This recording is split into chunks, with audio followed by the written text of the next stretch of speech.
他被奉为咏春一代宗师，全球跟随者无数。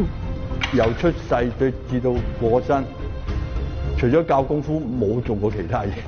他习武时本是饮食无忧的富家少爷，後半生的故事或許只是生活的美麗錯誤。嗱，佢都唔係點乜現今佢就唔想教功，點解唔想教功夫呢？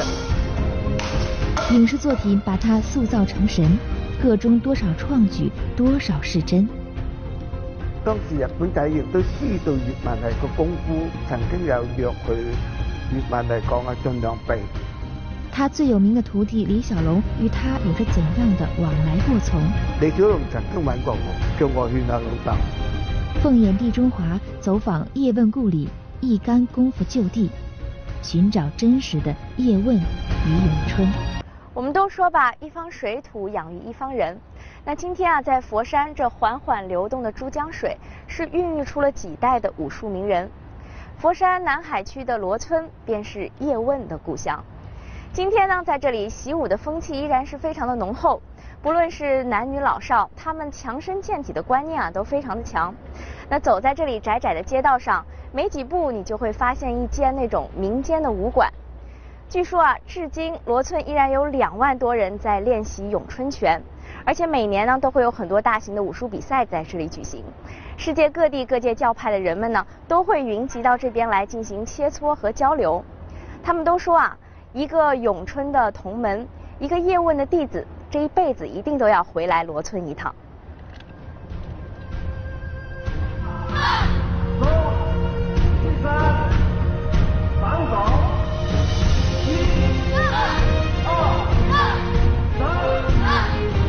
这里是广东佛山罗村，眼前一群孩子是罗村小学的学生，和往常一样，学校每天一次的课间操正在进行。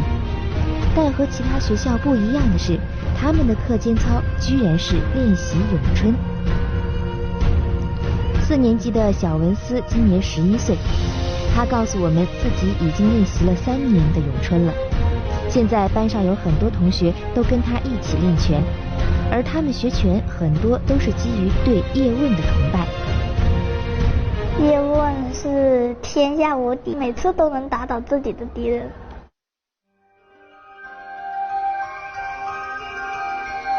1893年，叶问出生于罗村。100多年后，当地人以叶问为傲，修习咏春成风。叶问的名字已经成为了咏春的一个代名词，罗村也成为了无数咏春门人心中的归属地。每年都会有数以万计的咏春门人来到这里，寻找最正宗的咏春，感受最真实的叶问。而到底叶问有着怎样的传奇？咏春又是如何得到全世界的认可？带着这些疑问，我们的寻访之旅就从罗村开始。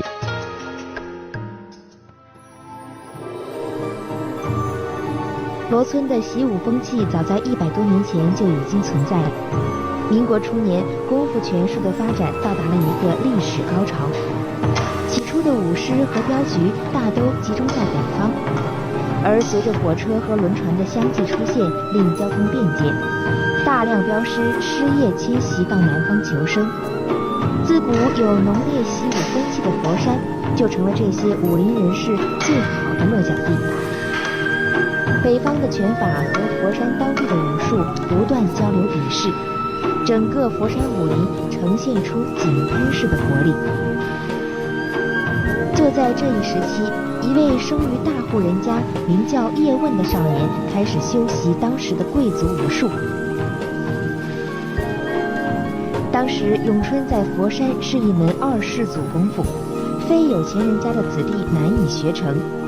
高昂的学费和贵在坚持的武學理念，让許多人望而卻步。有大廳住，有得唔使做有得食，完全係太公有豐厚嘅物業去提供咗嗰啲住屋嘅地方俾我哋，同時又講係基本上嘅生活費都係太公養埋嘅，所以嚟講，即根本可以講到太公有錢，我哋本身唔係有錢。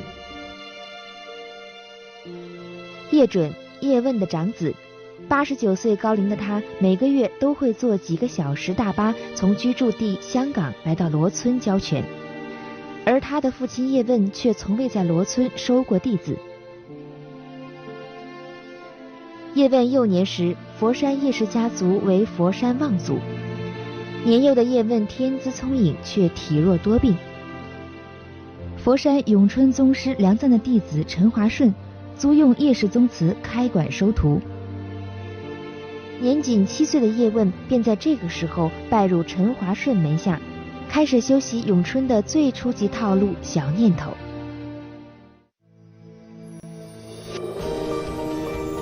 這裡是葉準每次到羅村時教授弟子功夫的武館，弟子們正在練習的攤寶符為我們還原了當年葉問練功時的景象。葉問曾說，練好攤寶符不到你不服，而攤寶符便是小念頭最常用的手法。攤寶符係認出最基本嘅手法，攤手係咁樣嘅，綁係咁樣，服就係咁樣。咁樣啊，不如佢一錘打過嚟，用攤手貼住擋住。之後咧，綁係點樣？綁咧，我亦都可以用咁樣綁。貼住佢嘅時候咧，我知道佢隻手究竟下一步想點啊。咁通常嚟講咧，我避開咗佢會推過嚟，推就到啦。我知道先啊嘛。佢一推過嚟，我會打佢一下啦。即係佢預先知道佢下一下想點，我可以知道佢。預知啊。能夠預知到佢。就是這簡單的三板斧，卻道出了小念頭神髓，簡練以柔克剛，實而不華。念頭正，終生正。小念頭的練習自始至終不移一步，並且速度極慢，動作柔和。少年葉問就這樣日復一日地重複着這看似簡單卻包羅萬象的動作，走上了永春之路。葉家家境殷實，葉問學拳沒有後顧之憂，加上天資聰穎，對永春一直抱有濃厚的興趣。葉問的功夫進境很快，13歲那年，師父陳華順去世，葉問繼續跟隨師兄學拳。當時佛山習武之人非常之多，有錢人家練習詠春的也不在少數。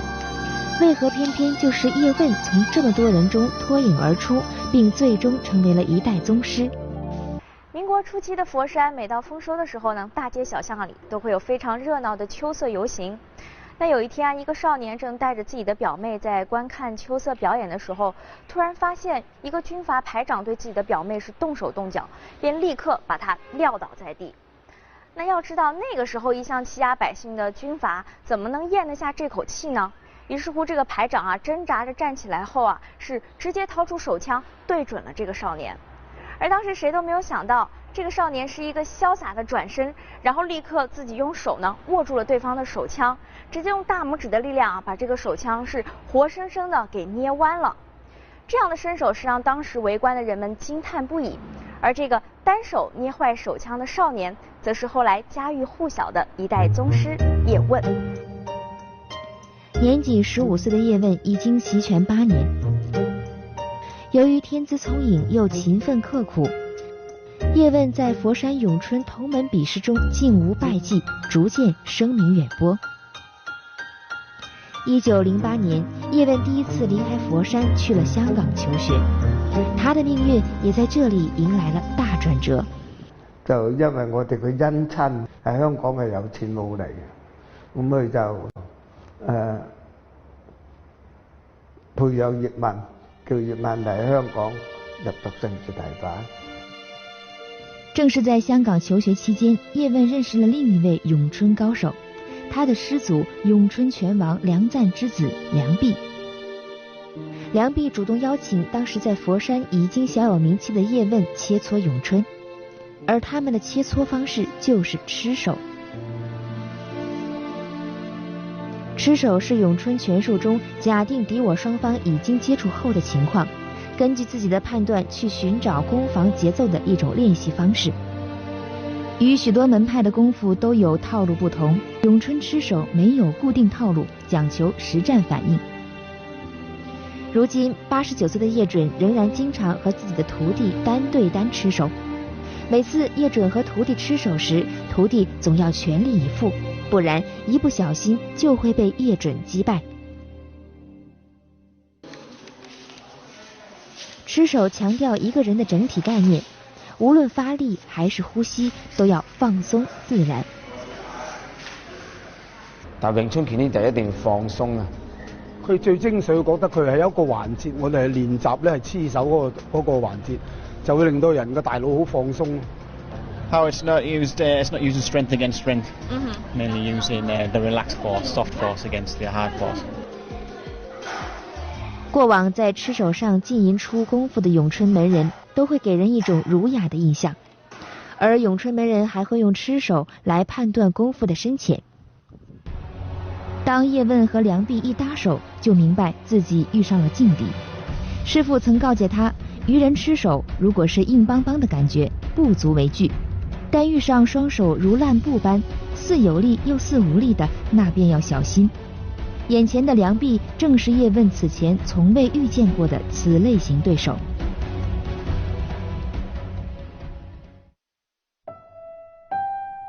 最终，此前未曾一败的叶问败于梁壁之手。此后，叶问便追随梁壁左右学习了4年咏春。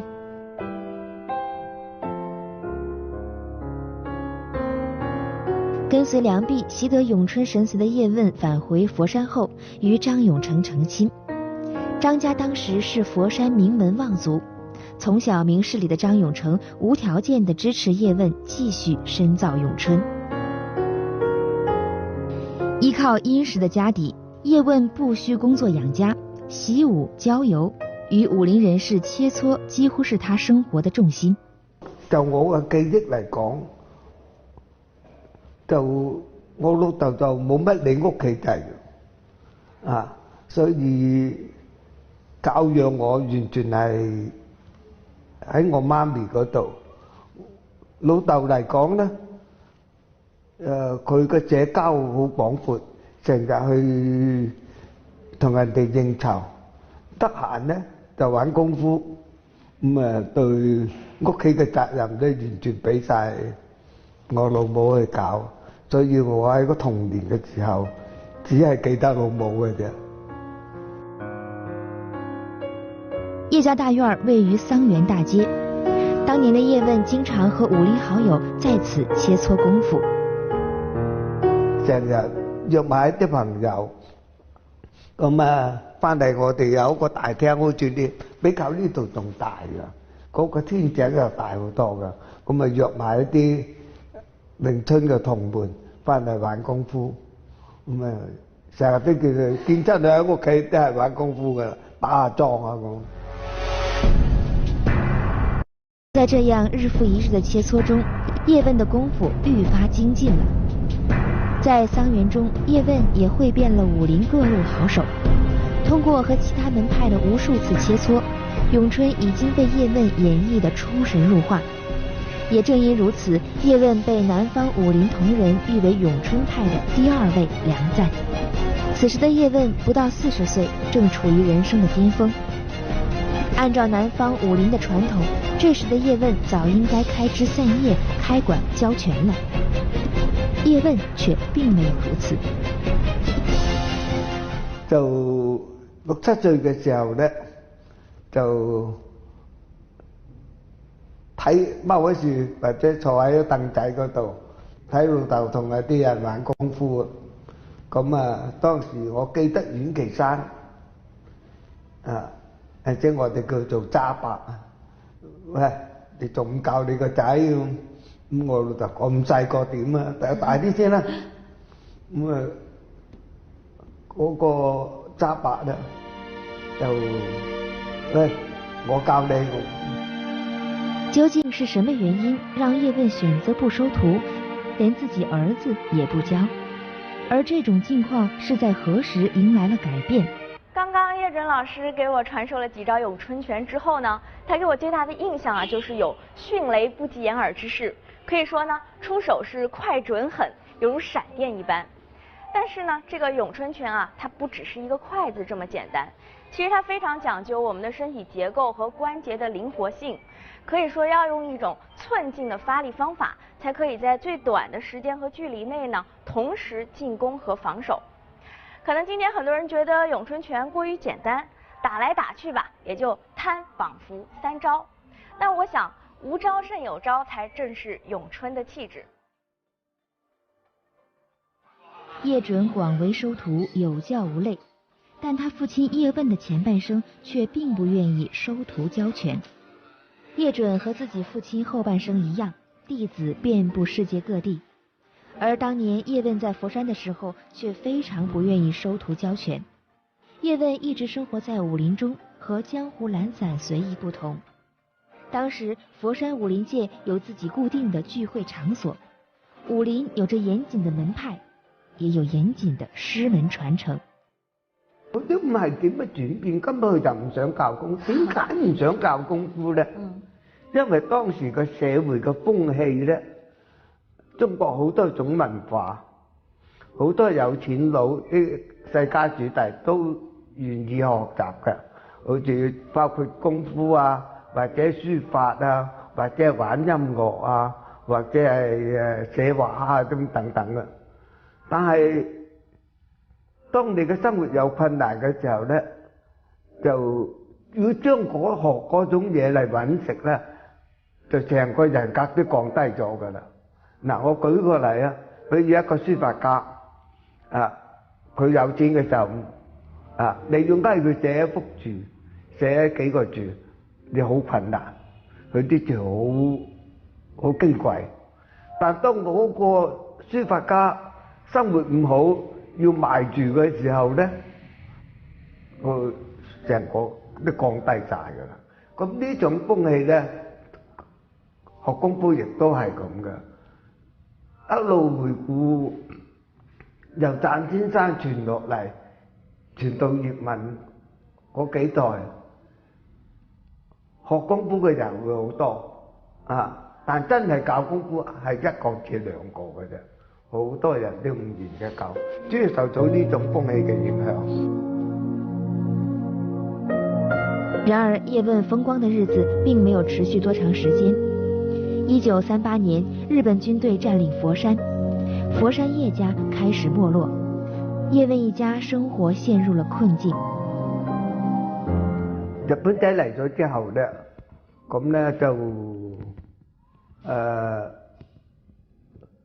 太公開始冇錢啦，就所以我哋當時嘅生活好艱苦。啊，時時都冇飯食㗎。叶家祖宅被征用，叶问窮困潦倒，帶一家老小數次遷居，居無定所。而叶问昔日身邊的許多武林好友，為了生計，開始為日本人做事。希望葉問同埋佢哋一齊落水同日本仔做嘢。但係葉問喺呢方面揸得好緊，寧願點樣捱餓，佢都唔肯跟埋啲佢識嘅朋友落水做漢奸。咁啊喺呢度嚟講，當時日本仔亦都知道葉問係個功夫對詠春係好有名嘅，咩詠春三雄啊，咁啊。曾經有約佢去比試，但係葉問係唔制。咁葉問嚟講係盡量避。我記得有一次避到咧，就離開咗佛山，去咗第度住咗個幾年，等到冇逼得佢咁緊，佢先至翻嚟。叶問在佛山淪陷期間，從始至終都沒有為日本人做過一件事。也沒有在任何地方使用過詠春，甚至2個女兒餓死都未曾讓他辯解。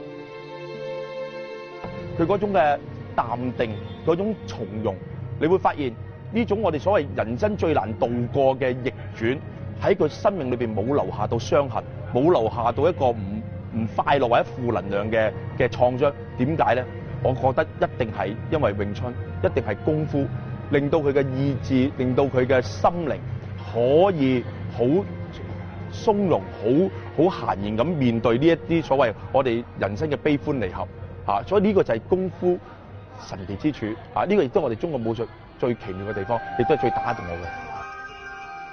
日本占領佛山的後期，葉問的生活已經無以為繼，兒子女兒常常都沒有飯吃。葉問的好友時常無私地接濟葉問一家，無以為報的葉問最後選擇叫這位朋友的兒子詠春來作為報答。昔日的富家公子哥終於放下了自己的驕傲。今天的佛山桂城仍然有很多學習詠春的人，而這裡便是葉問第一次收徒教拳的地方。即係家下講係我哋11、12歲嗰陣時咧，葉問就喺佛山教咗2、3個佢嘅好朋友嘅子侄。正是這次不刻意的授業，讓葉問拒不收徒的規矩悄然發生了變化，也為日後葉問轉赴香港將詠春傳遍世界埋下了伏筆。葉問第一批弟子一共只有6人，而這次收徒也是葉問在佛山唯一的一次教拳。今年85歲的倫家師傅正是葉問第一批6個徒弟中的一位。當年葉問教授弟子的細節，倫家師傅已經模糊，然而倫家卻依然記得葉問曾告誡他們不要將詠春這門功夫遺忘。倫家此後也在佛山開館教拳，將詠春的精神延續下去。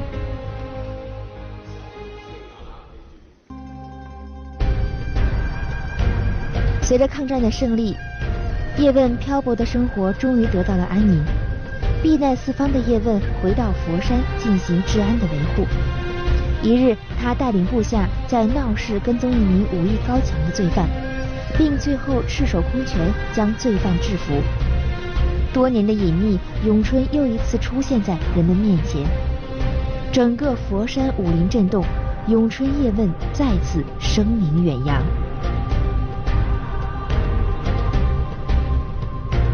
1949年，葉問只身離開佛山，南下香港，此後再未回到故土。正是因為這一次命運的轉折，才有了功夫巨星李小龍。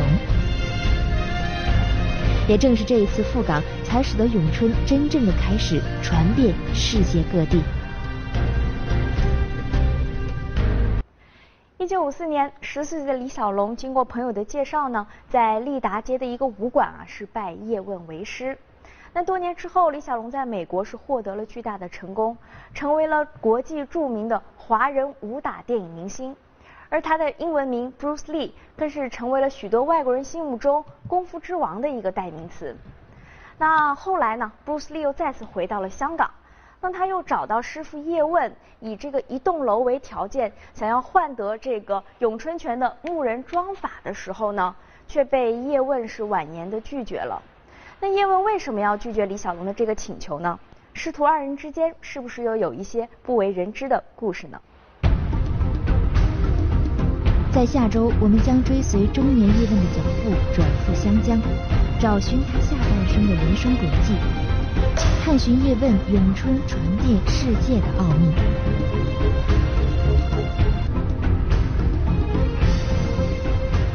1970年代，華裔巨星李小龍引發功夫熱潮，其詠春師承和宗師葉問為世人所知，全球修習詠春者無數。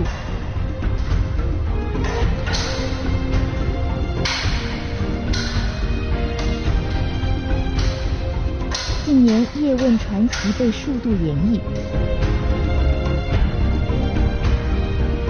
影視作品把他塑造成神，個中多少創舉，多少是真。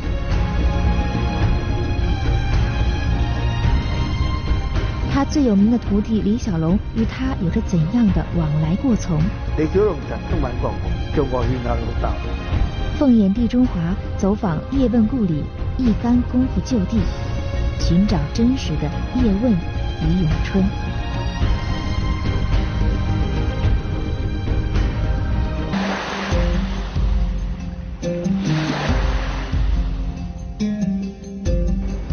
现在我所在的位置呢是香港的九龙。半个世纪以前啊，这里是武馆林立，而其中有一间呢是特别的有名。那这间武馆之所以有名，不仅是因为叶问曾经在这里教过拳，同时李小龙拜师叶问第一次学习咏春也是在这里。那李小龙虽然说算不上是最得叶问身传的弟子，但是确实是因为李小龙的影响，才让咏春拳能够名扬四海。也正是因为这样，这师徒二人之间的故事呢，则更加具有传奇色彩。那么叶问到底是如何让咏春拳可以在世界各地开枝散叶的传承下来？这一代宗师最终又是怎样炼成的？今天我们继续和您一起探寻真实的叶问。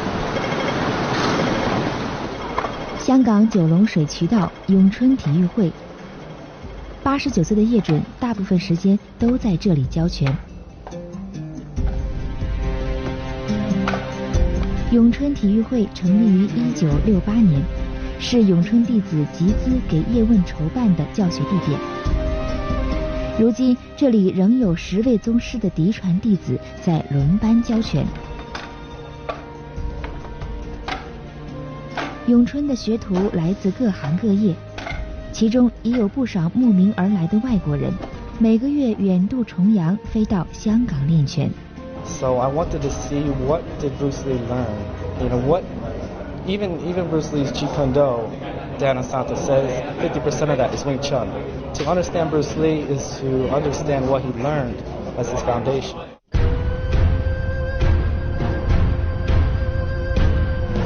咏春拳名扬四海，李小龙可谓功不可没。在李小龙电影风靡的年代，世界各地学咏春拳的人一度激增到1000万。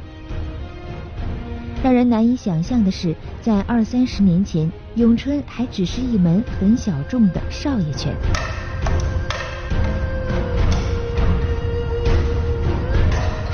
1950年以前，咏春是一门择人而授的拳种，多家传，很少公开教授。而咏春有反擒拿的功能，曾经一度被列为禁拳，民间不得教授。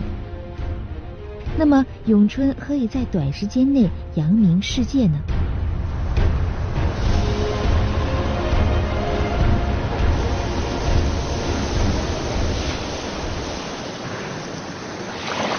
？1950年，随着时代的洪流，叶问从佛山只身辗转来到了香港。这是他第2次踏足香港，第1次是在1908年，那时他还是贵族学校里的富家少爷。1908年，叶问就读于香港盛世体反书院。当时正值清末，中国人被称为东亚病夫。在学校里，英美学生经常欺负中国学生，叶问个子矮小，更成了他们欺负的对象。谁知叶问身怀咏春绝技，将欺负者打得抱头鼠窜。40年后，叶问再次来到香港，年少轻狂不在，除了一身武艺，几乎一无所有。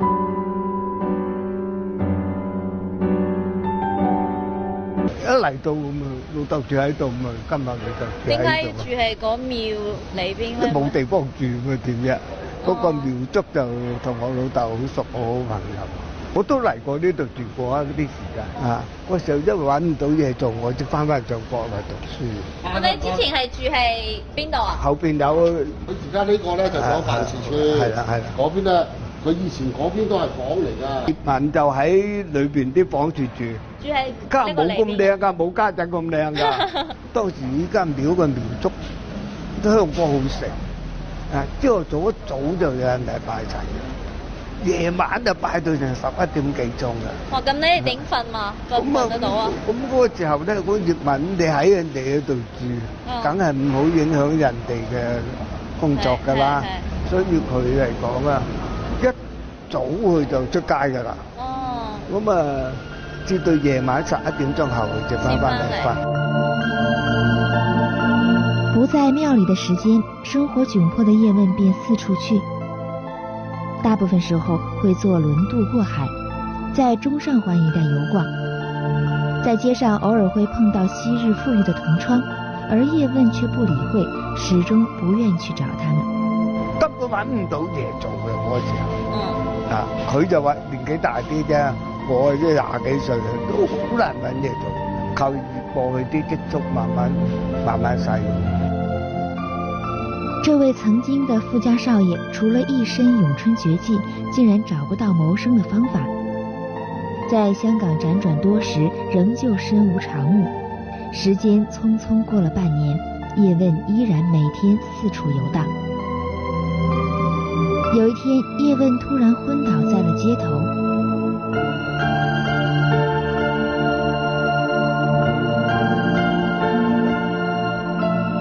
暈咗嘅時候咧，就送咗去瑪麗醫院，醫生話佢疲累過度，又有個痔瘡失血過多，所以你會解暈咗。咁啊，同佢醫好咗之後咧，就叫佢出院。咁通常叫家人嚟接佢出院嘅。咁佢當時又冇家人嘅，我都翻去啦。問你喺邊度住，佢又唔敢講話，佢又唔想講，我喺個廟住住。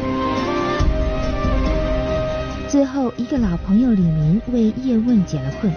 李明了解到葉問的情況後，反覆勸告他開門授徒教功夫，以解山窮水盡的困境。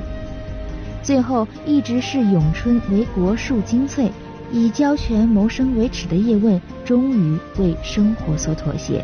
我老豆都認為真係冇辦法，唔教都要教啦。咁嘅結果喺職工飯店總會喺香港第一次教功夫啦。